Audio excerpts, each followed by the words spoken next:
If you asked me what life was when I was a child who understood absolutely nothing going on in the world, I would tell you that life was eating ice cream sundaes at BJ's and watching ducks in Memorial Park.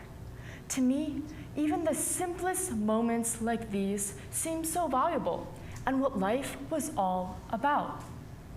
But then, if you had me contemplate this question as a middle schooler who was still growing and trying to find my identity, I would give a completely different answer. I would say that life was playing volleyball, hanging out with my friends at the Westfield Mall, and traveling the world with my family. Life was simple back then. It was all about me. The experiences I had, the amazing places I went to, and the sports I played. Now, one thing about me is that I always write letters to my future self every year over the summer. Going back to these entries, I realized that these letters answered this exact question of what living was to me in that exact moment in time. I scanned through my 5-year-old self wanting a certain Barbie collection, then me complaining about the COVID pandemic and how I was trapped at home, along with my horrible case of food poisoning. But the most recent entries that I had written stood out from the surface level dreams I desired as a child. I realized that living was never just about myself. Ever since middle school, I had already began volunteering in my community, living life in a whole new perspective. So now, as 15-year-old me goes into my sophomore year of high school, I can finally say that I have found what living means to me. I've learned that living is so much more than just our experiences. Life is more meaningful than those good meals and computer screens, those video game obsessions, and riding bikes around the neighborhood. Living means making an impact. Living means giving back to our community and loving the world that we exist in.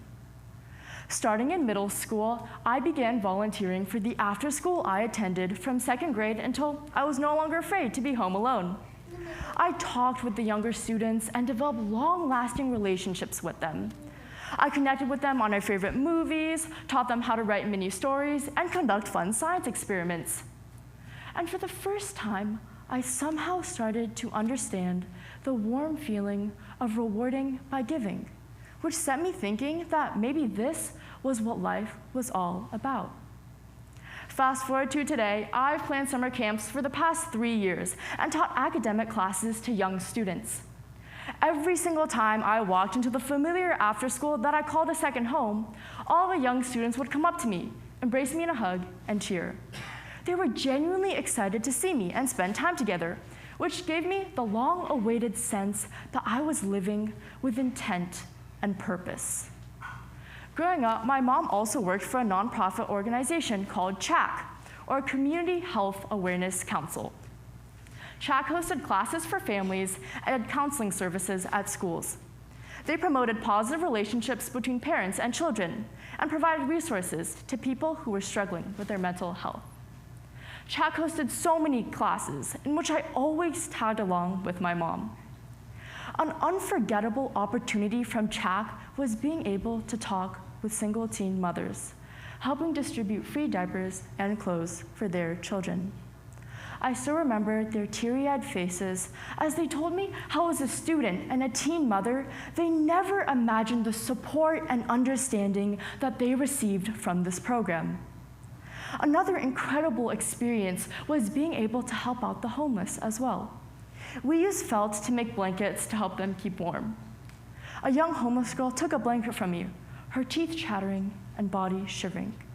She smiled at me with appreciation, wrapping the blanket around herself. Moments like these taught me that living is not just personal.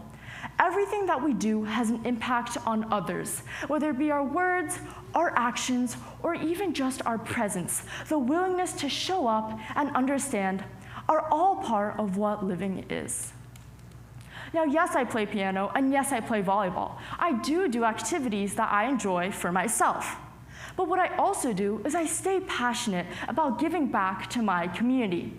Here's me at a pride parade, showcasing my voice in fighting for equality, respecting diversity, and promoting inclusion. That's exactly what living is all about to me in this exact moment in time. It extends past shallow experiences, but includes fighting for my opinions, being that light in someone else's darkness, and showcasing myself for who I am. Life, to me, is an opportunity. The opportunity to participate, willingly speak up, and never back down from any fears I may have. Life is too short to stay scared, quiet, and cooped up in a house. So for this very reason, I knew I had to come up here and talk, to maybe inspire or even change your original definition of living. Carl Jung, a famous Swiss psychiatrist, once said, "I am not what happened to me. I am what I choose to become." So, I want all of you to think about what you have done over the course of your lives to make an impact. What have you done to step out of your comfort zone and stop being scared? If any of you can think of something you haven't done, I urge you to take action, make that choice, or take that risk.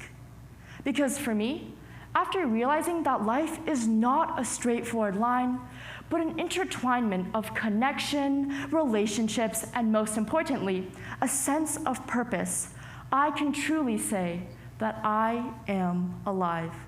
Thank you.